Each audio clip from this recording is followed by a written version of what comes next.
put your hands together and give it up and extend a warm San Francisco welcome to our guests. Jillian Bell, who's the star of this movie, and the writer-director Paul Downs Colaizzo. Oh. Thanks, you guys. Thank you.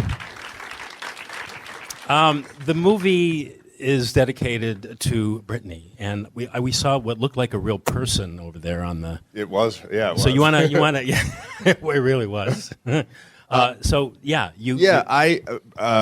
Brittany I met in college. She was the funniest person I ever met. She was very willing to make herself the butt of a joke in a way that was enjoyable for all of us, but also maybe not the healthiest in terms of self-respect. But it was we loved making each other laugh. And then she was your best friend, right? Well, in college, Kind of, we worked together a lot. We really admired each other. But then we fell out of touch in my early 20s, and then we ran into each other in my mid-20s. I needed a place to live, and she needed a roommate, so I moved in. And we very quickly started having very intimate, vulnerable, honest conversations about life and how life was treating us and how, trying to figure out how we could find our footing to be looking at futures that we liked for ourselves. And very quickly out of one of those conversations, she went for her first run. And I thought, well, this is a movie, I think. And I started outlining it. Spoken as a true writer. Right? Yeah. And then, what kind of plot can I make out of this? Yeah, exactly. How can I use my friend's life to my benefit? In my art. Yeah. And a few months later, I said to her, I don't know if I should tell you this, but I'm writing a movie about you. And she said, what's it called? And I said, it's called Brittany Runs a Marathon. And she said, how fast does she run it in? And I said, I'm not sure that she's going to actually finish the race. I think she's going to get injured because of what I'm interested in exploring is the metaphor, the distance traveled. And so I think she'll get injured and she won't be able to run it. And 2 months later, Brittany got injured and couldn't run her marathon. I know. But she's fine. You use that too. Yeah, exactly. But I was able to borrow milestones from her life and sort of put them into this Brittany's life as I was, creating this script. So you just use that and kind of riffed on it to make a movie that maybe wasn't.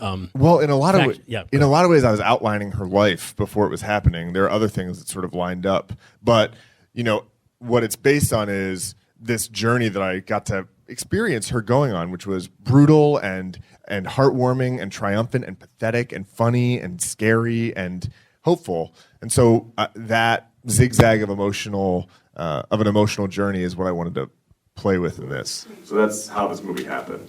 That's Jillian Bell over there. Wasn't she great? Yeah. Your first lead in a major motion picture. Yes. First time playing the title character. First time doing something that isn't just a straight comedy, broad comedy. Yeah, very different. How was it different?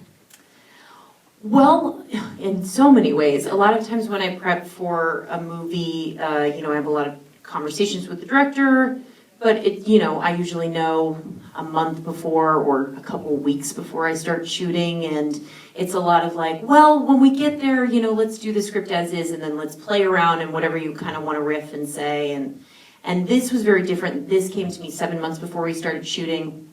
That's because this is a playwright. And it's a playwright, Yeah. and so, the words are more precious, I feel like, sometimes for a playwright, but they were beautiful, and I fell in love with them, and I didn't want to veer away from them. And I memorized as if it was a play, because I sort of wanted to be able to get into that emotional space. If we had to, at the drop of the hat, go into a very emotional scene, I wanted to be able to be prepared to go in and shoot that whenever, and we were shooting out of order, and also the physical journey I took on. I started running for the first time, and it's in the title, so I thought You better maybe learn to start. And at first I was just running one block around my own neighborhood, and then I was training more and more, and I ended up losing 40 pounds because I wanted to connect to the character a little bit more. I thought it would connect me to her emotional journey actually a little bit better, because there was so much I already related to, but there were moments in the script where I thought, well, why does she do this here? And it's because I'd never experienced it on my own. So I lost 29 pounds before we started shooting, and then 11 pounds during shooting. You mean just because of all the physical stuff, or was that also in your mind that you wanted to lose more? For the role? I still wanted to lose more, and I was actually physically just running in all the scenes. We had a talk at one point because Paul said, "Well, there's a problem with the schedule. We're fixing it. Don't worry. But every day you're either running all day or crying all day." So now we're switching it up, which was really nice. But it was, it was emotionally and physically exhausting, but beautiful and rewarding at the same time. What was the collaborative process between the two of you? Because I know you're a writer too. Jillian wrote for Saturday Night Live for a year. Yeah, and she got an Emmy nomination for her work. Thank you. So you were a writer, but you're also an actor. What was the collaboration? I'm assuming you guys collaborated closely. So the idea was, because she came on 7 months early, and we didn't get rehearsal because it was an indie film, and there's just no money or time. Shot it in 28 days. We shot the movie in 28 days. There's just no time for anything. So we spent a day every week going over the script word for word. Nothing structurally changed, but we wanted to make sure that we were, with every moment, saying exactly the right version of the line so that we could stand behind this and make sure that we had stripped any implicit bias or blind spots of our own about body image or empowerment or self-efficacy, that we would make sure we were standing behind together every single moment of this movie. And that was the main work we did together. Yeah, we had to lean on each other a lot because for me, I was like, I'm going to be vulnerable. I'm going to be a walking open wound on the set. And for both of us, I mean, this was my first time being the lead. He had never directed anything. Yeah, first time directing. Yeah, can you believe that? Thanks. No, it's amazing. Yeah, but we had to place bets on each other, and so it was very much like we were doing this as our own marathons, and we also didn't want to let the other one down. And so that, I think, knowing that we had to succeed together in this, I think helped us sort of lock arms. And you stuck pretty much to the script because your lines seemed improvised. And when I saw the film for the first time, I was reminded of a quote that Pauline Kael said. She was reviewing Barbra Streisand's performance in the movie Funny Girl. It was her day. And she said, she makes every line seem like inspired improvisation. And I thought of that while watching you because your line readings, or maybe it was just the line readings that made it seem that way. But I like the choices that you made as an actress. Thank you. That's very nice. Anyway, that's a compliment then.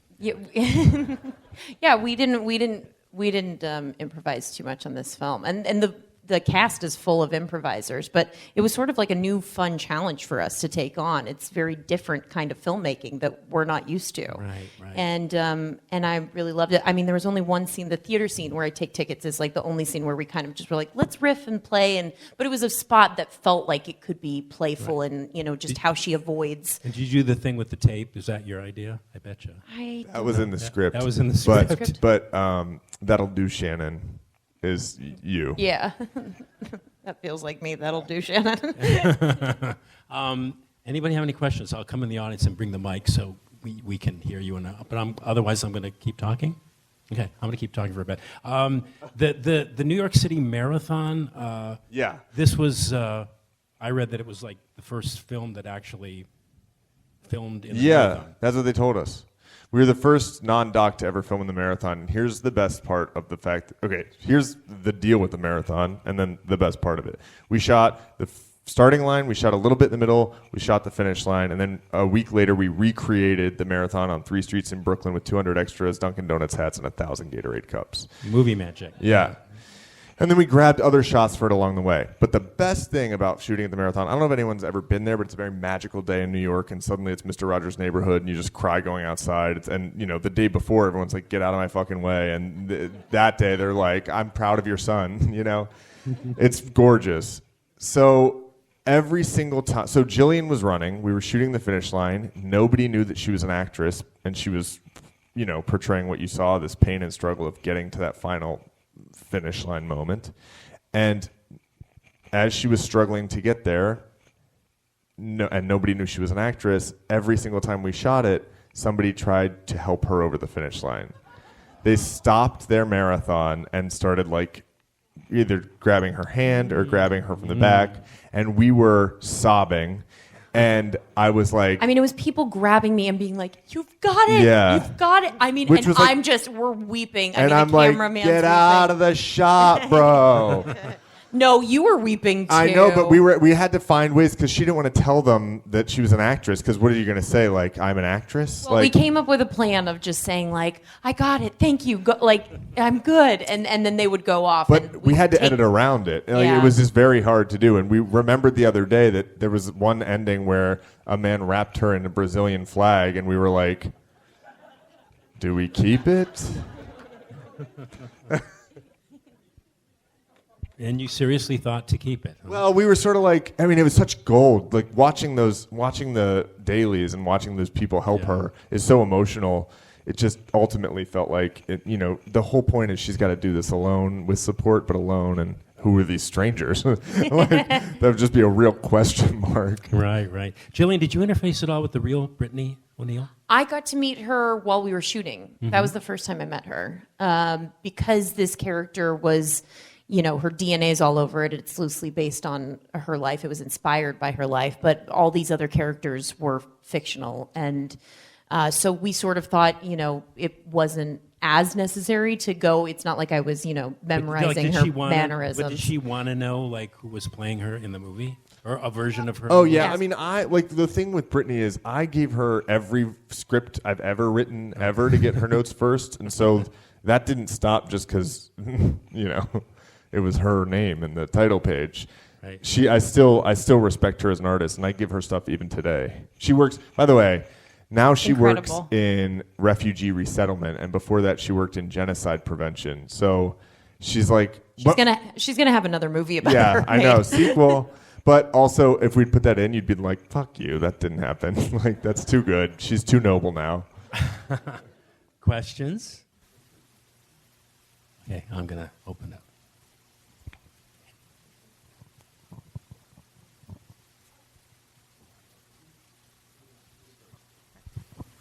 Where did you get the idea for the roommate frenemy? Because that was really perfect. Thanks. It's an amalgamation of people and insecurities that Brittany had talked about, and it's just the perfect. I mean, two things. One, it's the perfect dramatic foil for what she's going through. It's the exact terrible thing to be living with is somebody like that. But the idea of the film was to take these sort of stock characters from American comedies, starting with Brittany, which was like the fat sidekick, party girl, best friend, hot mess, comic relief. Start with that for the audience, and then slowly subvert and peel back the layers of this character and deepen them over the course of the film. And we want to do that with all the characters. So it's like the sort of like hot, bitchy best friend, the gay or roommate, the gay best friend, the woman who's got all her shit together. Starting with these tropes of people you think you know from comedies, and then dimensionalizing them. And Alice Lee did a really good job, I think, of capturing that pain of her own as she's having the fight with Brittany, the insecurity in her eyes I sensed, and it really Brittany becomes Gretchen in a lot of ways for the second half of the film. So it was just about introducing a value system that then Brittany takes on. Hi, I really enjoyed the movie. It was great. Thanks. I didn't even know Thank this was you. going to happen. My husband surprised me. So I have two questions, sorry. One, what was your favorite scene outside of the marathon to film? And two, how was it training, and do you still maintain the training schedule you did? The first question, my favorite besides the marathon might have been my first scene that I shot with Utkarsh, who plays Jaren in the film, my love interest. And our first scene was actually sort of the breakup scene where we go out for burritos to celebrate my promotion, and then we sort of decide to be friends.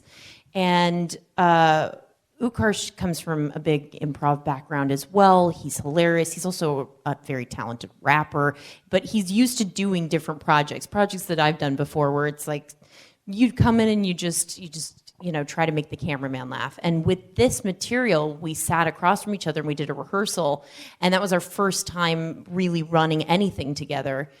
And after the rehearsal, we looked at Paul and we go, Did you tape that? And he said, no. Nope. Yeah.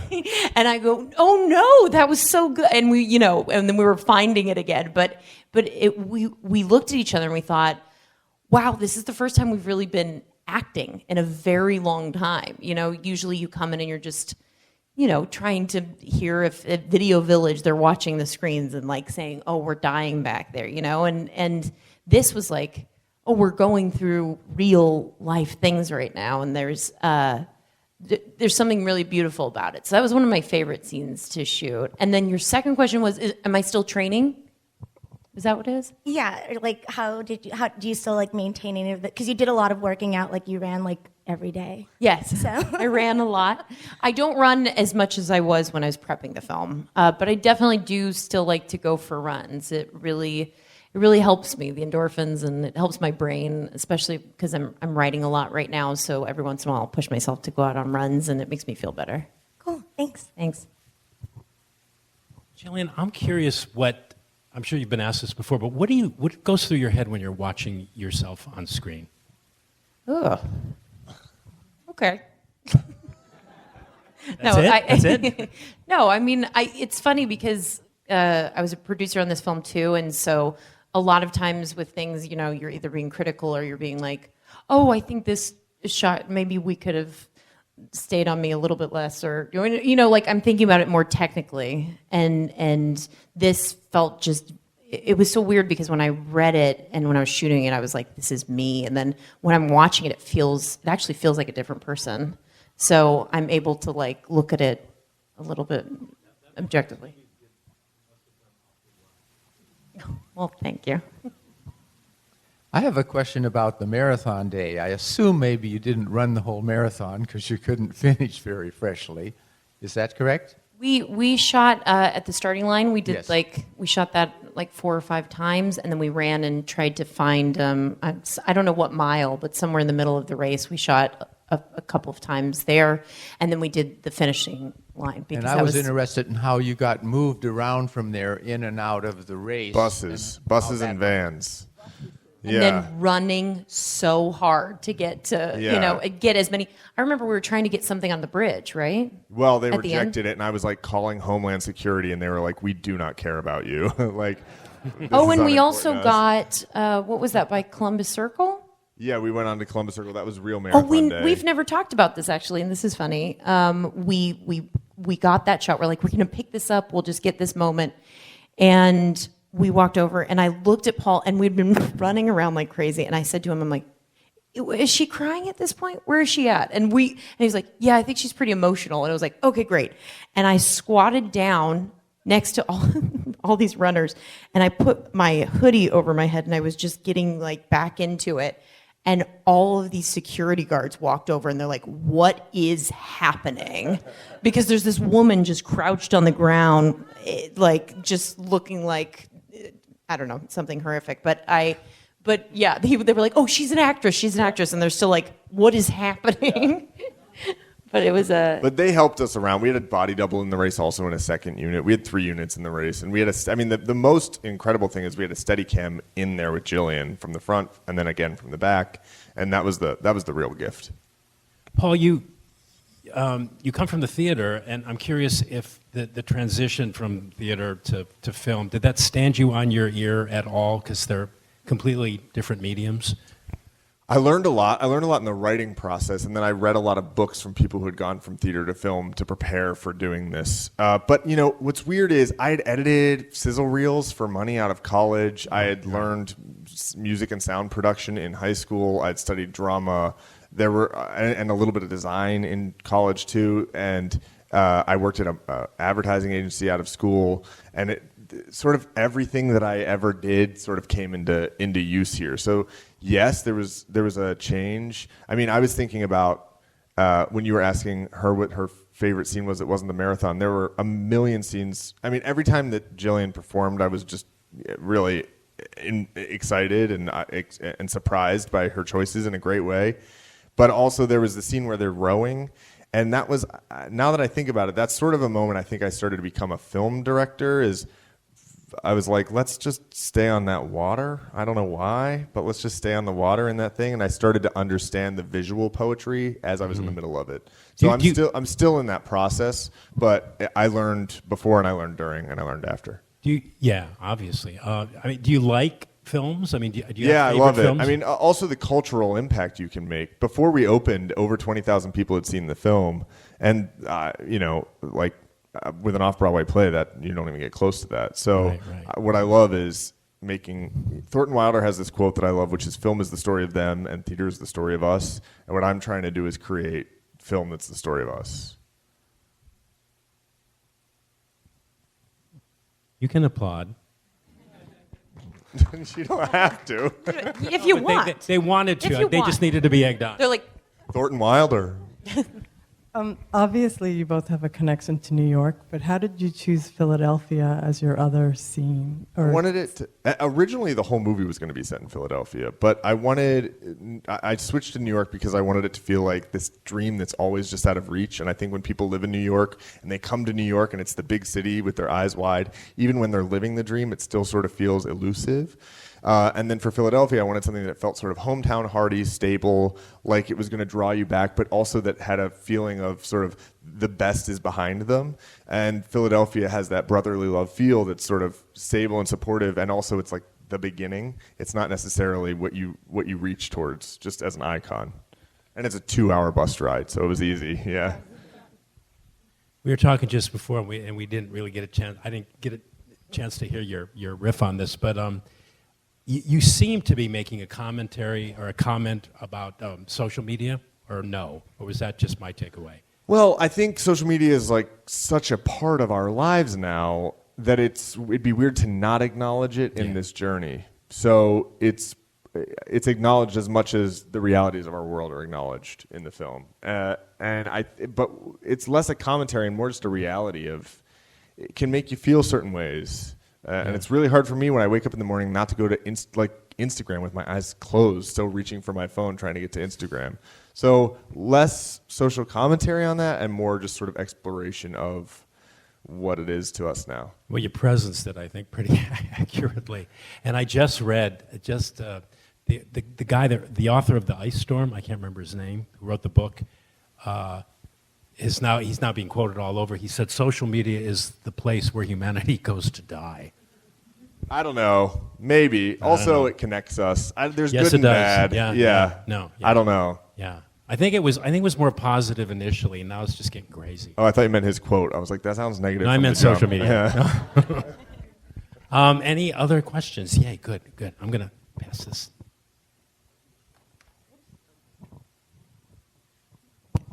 Hi.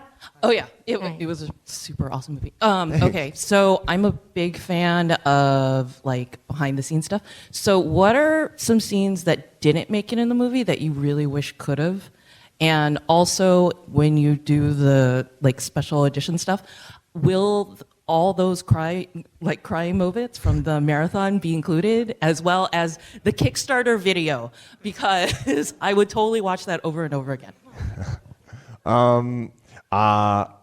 So I don't think there's going to be a DVD because it's 2019, but I hope that we do release some fun stuff. I'll tell you 2 scenes that I wish were in, but I had to cut because they didn't. 3. I'll tell you 3. One is I gave Brittany a cameo and then cut it.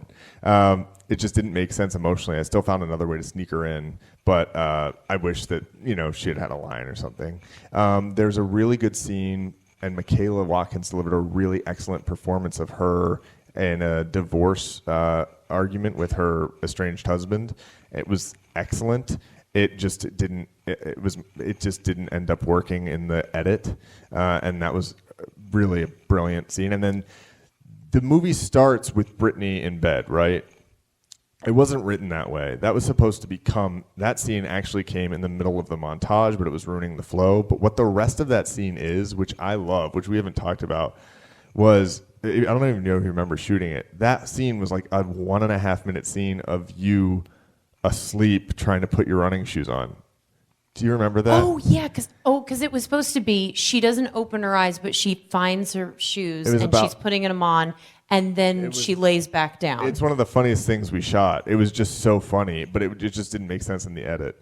But so it's hard not to end this on a downer. 3 great things you didn't see. You know when Jillian takes the salad and Gretchen has the pizza? And then it cuts to a shot from the back of Brittany running away. Do you remember this? And it's like snowing out. Brittany's at the crosswalk. We're on her. Oh, were you talking about what was her scene, though, that got cut? Or where is she Where is she in the movie now? Yeah, there. What are we working on now? We're both writing, actually, right now. Yeah, but you're going to be in a big movie that's coming out, right? Well, I have a very small part in it, but yes, I'm in Bill and Ted's, the third, installment. That's how I feel, too. Can you tell us what you play? I play a therapist. They tell me I can't say anything, and this is taping me, so I'll just say that. You're probably a funny therapist, right? I don't know. We'll see. Oh, okay, we can't tell. We'll see. It's a drama, Bill and Ted. It's a drama. Jillian, I thought you were fantastic in this, and it's definitely a new side of your acting to see. And so I'm curious if you were intentionally looking for a role like that, or if it just kind of came together, and what kind of helped you to take it. And also, Paul, what you were looking for in a Brittany and how you kind of landed on Jillian, coming from a more comedic background. I was definitely looking for something different. I've been lucky enough to just be a working actress, but I've played a lot of odd women, and I love doing that very much. But I was kind of talking to my manager about what else is out there, and I'd love to play someone who you're rooting for. So it was so odd when this came my way, and she sent it to me, and she said, here's a script, and I want you to read it, and I think you're going to experience a lot of different emotions. I think you're going to relate to it a lot, and I, she's the best because she also doesn't push me to do anything. She doesn't say, like, you have to do this, or this'll be big for you. She just says, like, her opinion and leaves it there, but she said, like, I think you're going to want to do this. And that meant a lot. And I read it, and I was crying and laughing, and it made me nervous. And I thought, well, this is something very special.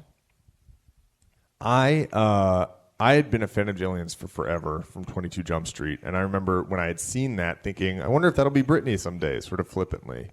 But then when it came time to cast, I was meeting with actresses, and Jillian showed up so protective of the character with such a full understanding of the script and a really truly vulnerable personal resonance to the material that she was willing to explore. And we started talking about the script immediately when we sat down. So it was like we were almost in the throes of collaboration instantly. And I knew I watched everything she'd done, and I knew that she was a brilliant comedian. And I knew in meeting her and from interviews that there was this depth of, there was a human there who was relatable and real and full. And in having those conversations, I was realizing this was a woman who was looking to push herself past something she's ever done, sort of take on a personal gauntlet and change the way she looks at herself and change the way the world looks at her by her accomplishment of this role, which is legit the same plot of the film. That's what's happening to Brittany in the movie. So I thought putting those two things together might result in something very electrifying, aside from the fact that she's a hard worker and a talent. And then the first time we had a rehearsal, which was in a little Airbnb bungalow, she said one line, and I thought, oh God, it's going to be great. Like, she's going to be great. So it was a process, and it started with a leap of faith for each of us with each other, and then, sort of the magic. The actor Tobey Maguire was one of the producers on this. Yeah, I hadn't realized that he and his partner had been producing many movies. But this is the first thing they ever developed. Oh, really? Yeah, really. I don't know where it said that. I thought maybe in the notes. No, they have a company that they've been working, but they started. So this is their first. This is the first thing they developed. I think they've shot things since in between, but Did he come to you or? So I had a play off Broadway in 2013. Toby saw the second preview. We had 2 meetings. They basically said, "What do you want to do?" And I said, "I want to do this story of my friend who gets her shit together training for the New York City Marathon." They bought it off of that sentence. I started developing with them. I wrote for 2.5 years from 2014 to 2016. I asked if I could direct it. Mm-hmm. When they started looking for directors, they said no, which was fair. And then I but they left the door open a little bit. I did a song and dance. I storyboarded a bunch. I sort of prepared for this and stated my case about why it needed to be done a certain way and why I could do it. And they very casually were like, yeah, okay. And then Toby and one other person funded the entire film with their personal money. So there were a lot of leaps of faith in this thing, and they took a bet on me. So where are you guys going from here? Now you're at the end of the PA tour for this year. Yeah, you're our last Q&A. Wow. Yeah, thank you guys. Thank you. So how many months and weeks have you been talking about this movie? And 8 are years you for me. Legit 8 years. No, it astonishes me what you guys do. I mean, you guys have been working, for the last 3 days here in the Bay Area doing stuff like this. And do you ever get to the point where you just go, what did I just say, and am I losing my mind? Yeah, the whole time. Every day. Yeah, that's all this is. Every My day. dad was like, how's it going? I was like, I don't know. He was like, what are you doing? I go where they tell me to go, and I talk when they tell me to talk. Well, the movie is awesome, and it opened today. And it's just opening at a few cities. Can you tell us about We the opened in rollout? New York and LA last week. We're in 12 cities today, and we will be wider next week. So the idea is we want to be a word-of-mouth film, and we need the support of you all to spread the word if you feel so inclined so that people come and buy tickets. We're not a tentpole. We're not a superhero movie. Mm-hmm. We don't have Julia Roberts. We have we have the Jillian Bell. No, you know what I'm saying. Some people have called me Julia. No one's called me Julia Roberts. No, but you know, people want to send stuff to streaming now, and we wanted to make a communal experience, and Amazon allowed us to take that gamble. And so the strategy for that is to show the film as much as we can, so that people tell people that they have to see it in the theater. So if you feel like that's what you felt, Please do it. Yeah, It's too loud. really. Go on social media. Spread the do word. it. Right. So, are you guys going to hang just a little bit? If you want photos, come on up. Yeah, so please thank Paul Downs Colaizzo and Jillian Bell Thank for coming you. out. Guys. And All right. thank you.